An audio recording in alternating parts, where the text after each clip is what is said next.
আসসালামু আলাইকুম। ওয়ালাইকুম আসসালাম। ভাই ভালো আছেন? হ্যাঁ, ভালো আছেন আপনি? জি। ভাইয়ের পরিচয়টা দেন। আমি মোহাম্মদ আসাদুল ইসলাম। আমি শশী অর্গানিক এগ্রো ফার্মের ম্যানেজার হিসেবে দায়িত্বরত আছি। আমাদের ঠিকানা হলো গোপালগঞ্জ জেলার কাশিয়ানী থানার ভাটিয়াপাড়া গ্রামে। ভাটিয়াপাড়া। জি। এ ফার্মে তো অনেক ধরনের দেখা গেছে গরু, ছাগল, তারপরে হচ্ছে দুম্বা, বিভিন্ন ধরনের পশুর খামার আছে। পাশাপাশি দেখলাম মুরগিরও খামার আছে। জি, অবশ্যই। সেক্ষেত্রে আপনার কাছ থেকে জানবো এই মুরগির খামার সম্পর্কে। এখানে কি মুরগি খামার আছে? আমাদের এইখানে মূলত লেয়ার করি বেশি। তারপরে আছে লেয়ার। দেশি। দেশির মধ্যে আছে গলাশিলা আছে এবং সোনালী, টাইগার। এগুলো আমরা ডিম থেকে বাচ্চা উৎপাদন করি এবং বীজ ডিম বিক্রিও করি আমরা। যে বীজ ডিম এবং বাচ্চা বা কত বাচ্চা। দিনের বাচ্চা বিক্রি করেন? আমরা 0 দিন মানে ১ম 0 থেকে আপনার শুরু করে 0 বিভিন্ন থেকে শুরু করে যেকোনো বয়সের জি, বাচ্চা পাওয়া যাবে। অবশ্যই। জি। সেক্ষেত্রে যদি কেউ বীজ ডিম নিতে চায় তাহলে তাও তো নিতে পারবে। অবশ্যই নিতে পারবে। যদি দামের ব্যাপারটা বলি যে 0 বাচ্চা থেকে বড় বাচ্চা কোন বাচ্চার কি রকমের দাম আসবে? এটা কি আমাদের হলো বিভিন্ন সময় মার্কেট ওঠানামা করে, বুঝছেন? আচ্ছা, দেশি মুরগি দেখেন ৳৪০ রেট আছে ছোট বাচ্চা, ৪৫ আছে, ৳৫০ আছে।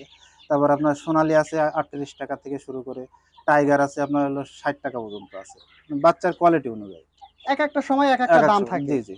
দেখা গেছে বাজারে যে রকমের দাম থাকবে বা আশেপাশে যেভাবে দাম থাকবে জি, ওইভাবেই নিতে জি। পারবে। তবে আমাদের বাচ্চাটা আমরা ভালো বাচ্চাগুলো দিই, সেল করি আরকি। অনেকে দেখা যাচ্ছে নরমাল বাচ্চাও দিয়ে দেয় ঢোকায়। কিন্তু আমরা ওইটা করি না। কারণ আমাদের নিজস্ব ফার্ম আছে, নরমাল গুলো আমাদের ফার্মেই রাখি।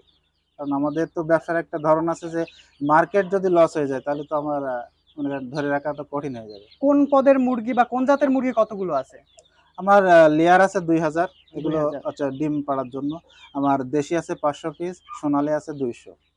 আর টাইগার যেগুলো ছিল বিক্রি করে দিছি আবার সব মানে আমার হ্যাচারিতে আছে আরকি। হ্যাচারিতে আছে। জি। সেক্ষেত্রে যদি কেউ বাচ্চা সংগ্রহ করতে চায় বা অথবা বীজ ডিম সংগ্রহ করতে চায় কিভাবে সংগ্রহ করবে? আমাদের যে নাম্বারটা আছে ওইখানে বা সরাসরি ভালো হয় সবচেয়ে সরাসরি ভিজিট করে বাচ্চা দেখে শুনে নিয়ে গেলে।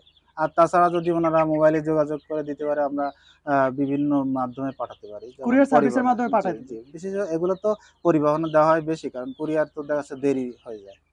পরিবহনে দিলে মানে দিনের দিন পেয়ে যায় অনেক ক্ষেত্রে। এক্ষেত্রে আরেকটা ব্যাপার আছে যে ভ্যাকসিনের ব্যাপারটা। জি। আপনারা কি ভ্যাকসিন করিয়ে দিবেন নাকি ভ্যাকসিন ছাড়া দিবেন?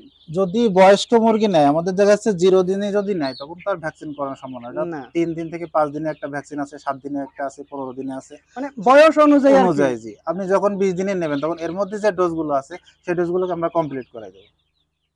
বুঝছেন? ঠিক আছে, ধন্যবাদ। ঠিক আছে। আসসালামু আলাইকুম। ওয়ালাইকুম আসসালাম।